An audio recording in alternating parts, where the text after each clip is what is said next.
تعالیٰ نے ترغیب دی ہے مال خرچ کرنے کی. مثل الذین ينفقون اموالهم فی سبیل اللہ کمثل حبۃ انبتت سبع سنابل فی کل سنبلۃ مئۃ حبۃ واللہ یضاعف لمن یشاء واللہ واسع علیم.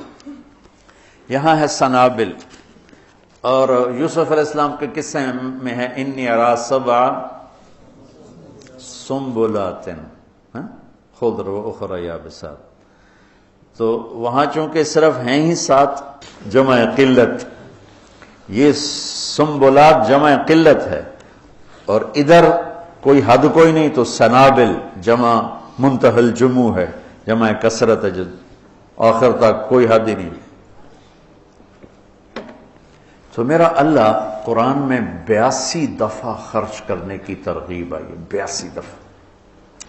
اللہ تعالیٰ کو بخیل سے نفرت ہے، چاہے راتوں کا تہجد گزار ہو دن کا روزے دار، اور سخی سے محبت ہے، چاہے ساری رات وہ غفلت میں گزار دے. اللہ تعالیٰ کو سخی سے محبت. بخیل سے اللہ دوستی لگاتا نہیں، اور سخی سے اللہ دوستی توڑتا نہیں. اور سخاوت کا تعلق پیسے سے نہیں، دل سے ہے، دل کی کیفیت ہوتی ہے. سخاوت پیسے سے نہیں ہوتی، سخاوت دل سے ہوتی ہے. وہ غریب کے اندر بھی سخاوت ہو سکتی، مالدار کے اندر، اور غریب بھی بخیل ہو سکتا ہے، مالدار بھی بخیل ہو سکتا. اور اللہ کو سخی پسند ہے اور بخیل سے نفرت. شیطان ایک دفعہ کسی کو ملا تو اس نے بنی اسرائیل کے کسی عابد کو ملا، انہوں نے پوچھا تجھے کون لوگ پسند ہیں؟ کہا ایک جو شراب پیتا ہو مجھے بڑا اچھا لگتا ہے، ایک بہت زیادہ غصے والا ہو مجھے بڑا اچھا لگتا ہے، اور ایک بخیل ہو کنجوس تو مجھے بڑا اچھا لگتا ہے. اور کہنے لگا اگلی بتاؤں، اگر کوئی بدبخت تینوں ایک ہی جگہ جمع ہو جائیں، بخیل بھی ہو، غصے والا بھی ہو، نشے والا بھی ہو، پھر وہ پیر ہوتا ہے، میں مرید ہوتا ہوں. یہ پیر صاحب ایسے دنیا بھری پڑی ہے اس سے. تو میرا اللہ ترغیب دیتا ہے مال لگاؤ. آپ نے فرمایا اللہ الاجود الاجود وانا اجود ولد آدم، سب سے بڑے سخی تو اللہ ہیں، اور اللہ کے بعد سب سے بڑا سخی اللہ نے مجھے بنایا. اہل البیت کی سخاوت کو کوئی نہیں پہنچ سکتا. ایک دفعہ مدینہ میں 2 نوجوانوں میں بحث چڑھی، بنو امیہ سخی ہیں یا اہل بیت سخی؟ تو جو بنو امیہ کا طرفدار تھا اس نے کہا بنو امیہ زیادہ سخی، جو اہل بیت کا طرفدار تھا اس نے کہا اہل بیت زیادہ سخی. کہا چلو امتحان لیتے ہیں. تو جو بنو امیہ کا تھا وہ گیا بنو امیہ کے مالداروں کے پاس کہ میں مصیبت میں پھنس گیا ہوں تو مجھے کچھ مدد چاہیے. تو ایک نے 10,000 دیے، پھر دوسرے کے پاس گیا اس نے 10,000 دیے، تیسرے کے پاس، چوتھا 5 6 7 8 9 10 آدمیوں سے 1 لاکھ لے کر آیا. یہ گیا عبداللہ بن جعفر کے پاس، ضرورت مندوں کو چاہیے، انہوں نے 1 لاکھ دے دیا.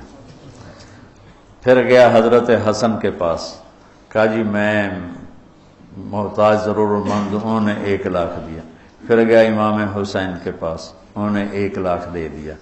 جب وہ کٹھے ہوئے انہوں نے کہا کتنا لے آندہ؟ کہ 1 لاکھ کا. میں 3 لاکھ لے آندہ. انہوں نے کہا بھائی واقعی اہل بیت کی سخاوت کو کوئی نہیں پہنچ سکتا، چلو واپس کرتے ہیں. تو بنو امیہ کا جو حامی تھا وہ گیا، حضور ہم تو خالی ویسے ہی کر رہے تھے، ضرورت نہیں تھی، یہ برائے مہربان. ان کا ٹھیک رکھ دو. دوسرا ٹھیک ہے رکھ دو. تیسرا، چوتھا، 5واں، 6واں، 7واں، 8واں، 9واں، 10 ٹھیک ہے بھائی رکھ دو، واپس کر دو. واپس ہو گیا.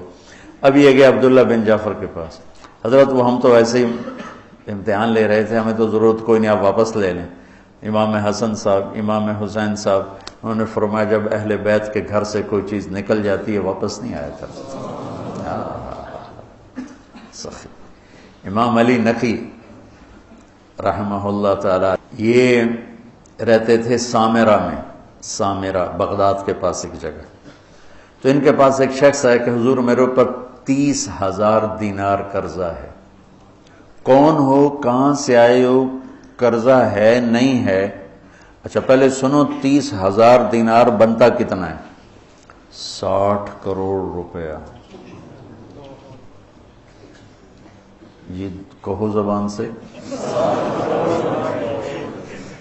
تو انہوں نے اپنے خادم سے پوچھا پڑھے ہیں کہ یہ پڑھیں کا اٹھا کے دے دو، نہیں پوچھا، 60 کروڑ۔ یقین مانو اگر آپ اہل البیت کے قصے سخاوت کے پڑھو، آپ یقین نہیں آتا کہ 60 کروڑ روپیہ ایک سائل کو دے دیا۔ ایک دفعہ سامرا سے باہر کسی گاؤں میں گئے ہوئے تھے ملاقات کے لیے، تو ایک آدمی ان کو ڈھونڈتے ڈھونڈتے کوفے سے چلا گاؤں پہنچ گیا، کہا حضرت 10,000 درہم کا مقروض ہوں اور کوفے سے چلا ہوں، یہاں تک پہنچا ہوں، کہیں سے کام نہیں بنا، آپ کے سوا میرا کوئی کام نہیں بنا سکتا۔ اچھا، ان دنوں ان کے پاس کچھ بھی نہیں تھا۔ فرمانے لگے بھائی میرے پاس تو کچھ ہے نہیں۔ کہا نہیں جی میں نے تو آپ سے ہی لینا ہے، جہاں سے بھی کر کے دو مجھے کر کے دو۔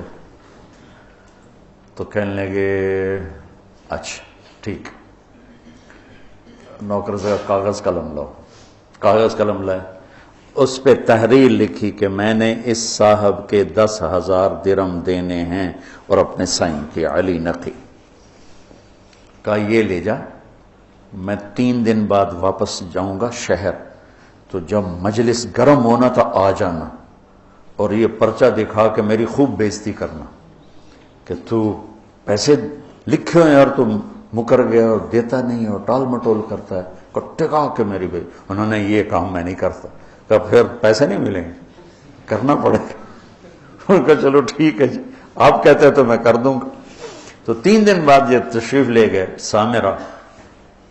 تو شام کے وقت لوگ جو شہر کے معزز تھے وہ، اور اس زمانہ تھا متوکل کا، تو متوکل کے درباریوں میں سے 2 وہاں آئے، تشریف لائے ہوئے تھے، بیٹھے ہوئے تھے۔ تو یہ بدو پہنچ گیا، اور اس نے وہ تو آپ نے امام صاحب نے خود ہی کہہ دیا تھا تم نے میرے پر چڑھائی کرنی، انہیں آتے ہی چڑھائی کر دی۔ اور وہ کہ بھائی ٹھیک ہے یار میں تیرے دینے ہیں پر ابھی میرے پاس ہے نہیں، میں دے دوں گا۔ نہیں اب پہلے اتنی دیر کر دی ہے، ایسے جھوٹے وعدے کرتے ہیں آپ کیسے کرتے ہیں آپ؟ وہ آگے منتیں کر رہے ہیں اور سارے مجمع کا رنگ فق ہو رہا ہے۔ تو کہا اچھا بھائی مجھے 3 دن کی مہلت دے دے، میں تیرا سارا قرضہ چکا دوں۔ کہا ٹھیک ہے، 3 دن کے بعد چوتھا نہیں ہونا چاہیے۔ کہا نہیں بالکل نہیں ہوگا۔ وہ جو متوکل کے درباری تھے نا، انہوں نے جا کے متوکل کو بتایا کہ امام صاحب کے ساتھ ہوا یہ قصہ۔ اچھا، انہوں نے فوراً خزانچی کو کہا کہ 30,000 درہم ابھی حضرت کے گھر پہنچا دو۔ وہ 30,000 درہم پہنچے اور اس کو بلوا لیا، ابھی لے جا۔ کہا جی میری تو 10,000 ضرورت ہے۔ نہیں ہمارے گھر سے جو چیز آتی ہے وہ آگے جانے کے لیے آتی ہے، لے جا۔ کہا حضرت میری ضرورت صرف 10,000 ہے، مجھے اوپر والے نہیں چاہیے۔ کہا تجھے چاہیے، پیسہ بھی ایسی چیز ہے کہ نہیں چاہیے، چل سارا لے جا۔ یہ سخاوت،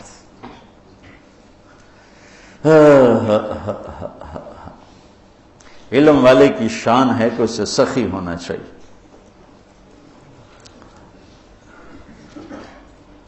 حضرت عمر رضی اللہ عنہ کی دعا سنو، اللہم انی شدید فلینی وبخیل فسخنی۔ یہ تو توازن کہتے بخیل فسخنی، ورنہ ان حضرات کی سخاوت کو کون پہنچ سکتا ہے، لیکن یہ میں حضرت عمر کی دعا آپ کو بتا رہا ہوں۔ تو اللہ کو سخاوت پسند ہے۔ اس کے برعکس معاشرے کو تباہ کرنے والی چیز سود ہے۔ تو سود کو اللہ نے اتنا حرام قرار دیا کہ اعلان جنگ کر دیا۔ شرک بڑا گناہ ہے یا سود؟ جی شرک بڑا گناہ ہے، کیونکہ اللہ کہتا ہے ان اللہ لا یغفر ان یشرک بہ، میں شرک معاف نہیں کروں، باقی جس کو چاہوں معاف کر دوں۔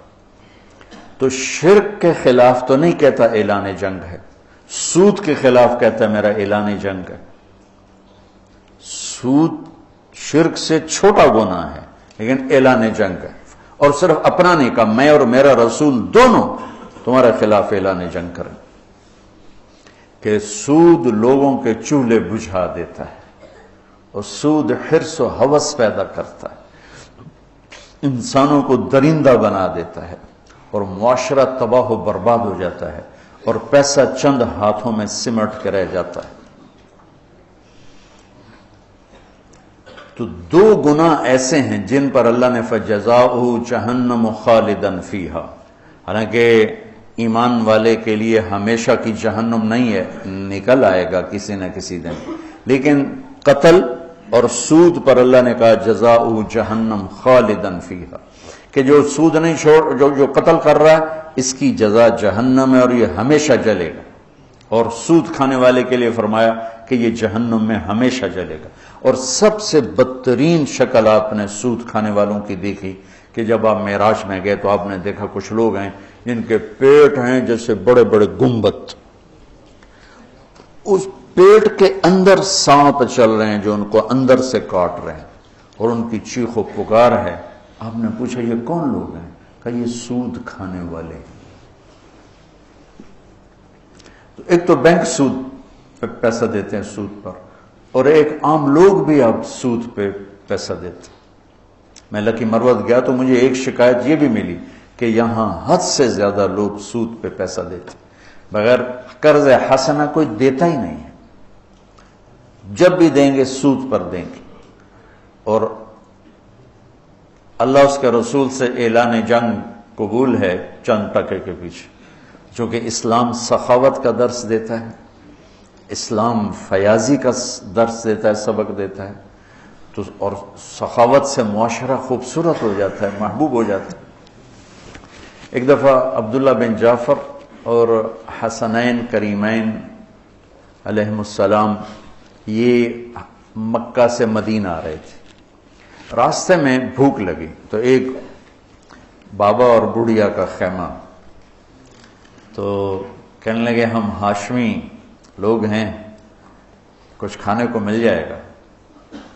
اس نے کہا بیٹھیں، تشریف رکھیں۔ تو ایک بکری کھڑی تو اس نے گرا دی، تو انہوں نے پوچھا آپ کے پاس کچھ اور بھی ہے؟ کہ بس یہی ہے۔ کہا تو آپ اس کو ہمارے لیے ذبح کر رہے ہیں تو خود کیسے گزارا ہوگا؟ تو وہ کہنے لگا مہمان تو بھوکا نہیں جائے گا، میرا گزارا آپ پہ اللہ کرے گا۔ تو انہوں نے وہاں کھانا کھایا اور کہا کہ جب مدینے آؤ تو ہم سے مل لینا۔ اب ایک ہی بکری تھی، وہ ذبح ہو گئی، تو وہ بھوک نے تنگ کیا، تو بابے نے کہا بڑھیا سے کہ اب چلیں مدینے، شاید وہ لوگ مل جائیں تو کچھ ان سے ہماری مدد ہو جائے۔ چلو گئے،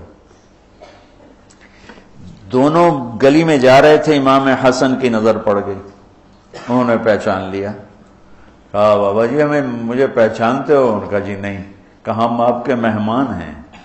غلام سے فرمایا اس کو 1000 بکریاں دے دو اور 2000 دینار دے دو اور حسین کے پاس بھیج دو۔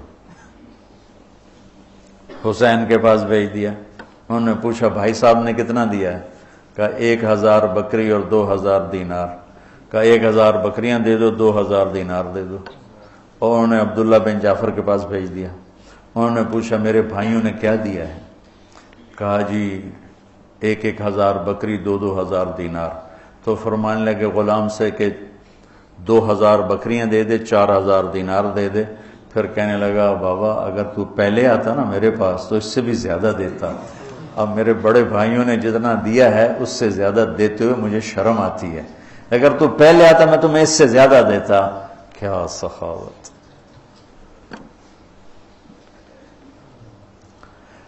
تو سود اس لیے اللہ نے حرام کیا کہ جو زندگی کی رونق کو چھین لیتا ہے اور انسان کو یہ درندہ بنا دیتا ہے، وحشی بنا دیتا ہے۔ شکر ہے مطلب اب ایک سود پہ لینا، پیسہ لینا، اس سے کاروبار کرنا، تو اگر کاروبار صحیح ہے تو سود دینے کا گناہ موجود ہے۔ بہرحال یہ مفتی صحیح بتائیں گے، میں مسئلہ تو نہیں بتاتا۔ اگر میں کپڑا کے کاروبار کر رہا ہوں، یہ کاروبار کی میری کمائی حلال ہوگی، سود دینا میرا حرام ہوگا، لیکن جو سود لے رہا ہے اس کا تو سارے کا سارا غلاظت اور گندگی ہے، تو نجاست ہے۔ تو اور جو اعلان جنگ ہے وہ بھی سود لینے والے کے خلاف اعلان جنگ ہے. تیار ہو جاتے لوگوں کے مجبوریوں سے فائدہ اٹھاتے ہو، ہمارا تمہارے خلاف اعلان جنگ ہے. اور اللہ تعالیٰ کو سخی پسند ہے، سخاوت پسند. تین آدمی اکٹھے ہوئے، چلو یار امتحان لیں، عبداللہ بن جعفر کا، عروبۃ الاوسی کا اور قیس بن سعد کا. تو وہ گیا عبداللہ بن جعفر کے پاس، کہا جی میں مسافر ہوں، کوئی میری مدد کر دیں. تو گھوڑے پہ سوار ہو رہے تھے تو پیچھے ہٹ گئے، کہنے لگے یہ گھوڑا بھی لے جائے، اس میں 4000 دینار ہیں، 20 چوکا 80، 8 کروڑ روپیہ بنتا ہے 4000 دینار، 8 کروڑ روپیہ کا یہ بھی لے جا، اور اس میں سب سے اعلیٰ چیز ہے وہ تلوار علی ہے، وہ تمہیں پوری دنیا سے زیادہ قیمتی چیز دے رہا ہوں، جا یہ لے جا. دوسرا گیا قیس بن سعد کے پاس، وہ سوئے ہوئے تھے، تو ان کی خادمہ سے کہنے لگا، باندی سے، مسافروں کچھ دے دو، اپنے آقا کو اٹھاؤ. وہ کہنے لگے میرے آقا تو تھک کے سوئے ہیں، نوکرانی ہو کر دیکھو. کہ یہ اونٹ لے جا، یہ ایک غلام لے جا، 700 دینار لے جا. نوکرانی ہو کے جب وہ اٹھی، جب قیس بن سعد اٹھے تو نوکرانی نے کہا جی وہ ایک مانگنے والا آیا تھا، میں نے اتنا دے دیا. کہنے لگے اللہ کے بندی مجھے اٹھا دیتی، میں اتنا دیتا کہ موت تک اسے مانگنے کی ضرورت نہ پڑتی. عروبۃ الاوسی ذرا ماٹھے تھے، سخاوت پیسے سے نہیں ہوتی. یہ دونوں بڑے مالدار تھے. عروبۃ الاوسی درویش آدمی تھے، نابینا بھی تھے. تو 2 غلاموں کے کندھے پر ہاتھ رکھ کے جا رہے تھے، تو کہا جی مسافر پردیسی کچھ مل جائے گا. کہا واہ واہ واہ واہ، میرا رب میرے لیے کبھی کچھ نہیں چھوڑتا. یہ 2 غلام بچے تھے، جا لے جاؤ.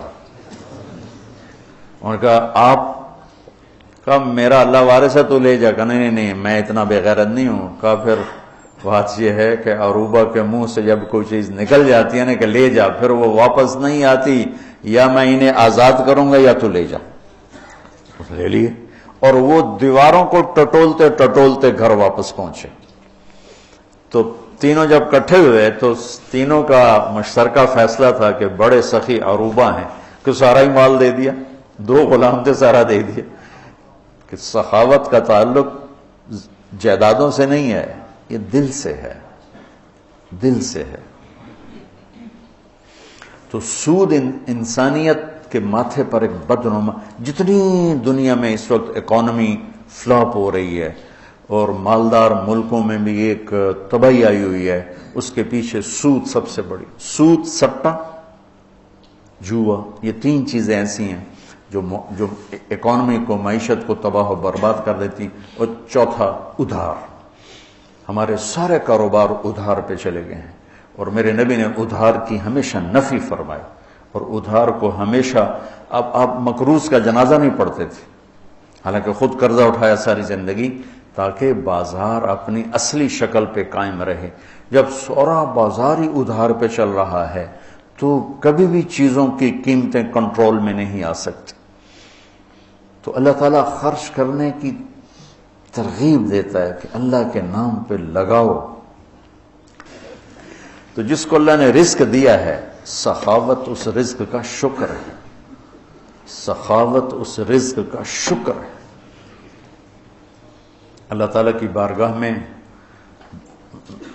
یعنی اللہ نے جنت الفردوس کو اپنے ہاتھوں سے بنایا، جنت الفردوس کو اپنے ہاتھوں سے بنایا. اس کا حسن، کائنات، باقی ساری جنت اس کے سامنے ماند ہے. اور جنت الفردوس والوں کو دن میں صبح و شام اللہ کا دیدار ہوگا، باقی جنتیوں کو جمعے، اور جنت الفردوس والوں کو صبح بھی شام. جب اللہ نے جنت الفردوس کو مکمل کیا تو کہا انتقی، بول. انہوں نے کہا قد افلح المؤمنون، ایمان والے کامیاب. اللہ نے کہا وعزتی وجلالی لا یجاورنی فیہ بخیل، مجھے میری عزت اور جلال کی قسم، بخیل آدمی تیرے اندر نہیں آ سکتا، نہ مرد نہ عورت.